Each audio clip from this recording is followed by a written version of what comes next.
nous laissons derrière nous Montréal et son rythme trépidant pour Saint-Paulin. Changement complet de décor, il ne suffit pas de longtemps au Québec pour retrouver les grands espaces verdoyants. Saint-Paulin est un village charmant, mais ce n'est pas exactement pour ça que nous nous y rendons. Il y a dans la région un lac, le lac Castor. Nous avons décidé que notre seconde étape serait placée sous le signe d'un autre mode de vie, l'autonomie et le retour à la vie sauvage. Nous avons pensé ce voyage comme une déambulation, mais aussi comme une expérimentation d'autres modes de vie, en fonction des circonstances, des occasions, des cultures aussi. Voyager, ce n'est pas forcément s'extraire de tout sentiment d'être chez soi, c'est peut-être recréer à chaque fois, chaque jour, un espace où on se sent à sa place, en sécurité. À Saint-Paulin, durant 2 jours, nous posons nos sacs dans une yourte traditionnelle qui fait face à une étendue d'eau immobile. Cet endroit est merveilleux. Un calme absolu, brisé de temps à autre par le plongeon d'un canard, la course folle d'un écureuil ou le croissement d'une grenouille.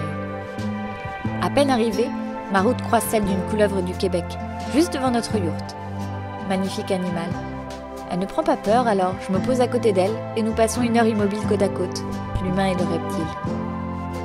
Dans la yourte, pas d'électricité ni d'eau courante.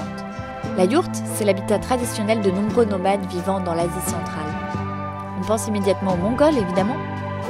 C'est une habitation circulaire comprenant une seule pièce organisée autour d'un poêle. Au plafond, une grande ouverture comme un dôme qui fait tomber de la lumière. Ce qui fait son atout, c'est qu'elle est très facilement démontable et transportable. Nous vivons donc ainsi dans la forêt, en se chauffant à l'aide du poêle, en se lavant avec un bidon d'eau, en s'éclairant de bougies et en cuisinant au feu de camp. Les journées s'écoulent au rythme du lever et du coucher du soleil. Cet endroit est si préservé, si vivant, que nous passons nos journées à observer la nature. Sur le retour, nous faisons halte dans un café. Reconnexion au monde, nous voulons poster quelques vidéos et photos. À ma droite, un homme m'observe, puis finit par me reconnaître pour ma chaîne YouTube. Incroyable coïncidence que d'être reconnu à l'autre bout du monde, il se trouve qu'Eric est lui aussi auteur, et très au fait de l'actualité. Alors nous décidons de lui donner la parole parce que ce voyage est jalonné d'imprévus et de coïncidences remarquables. Ainsi s'achève notre seconde étape. Il est temps de faire les bagages et de reprendre la route.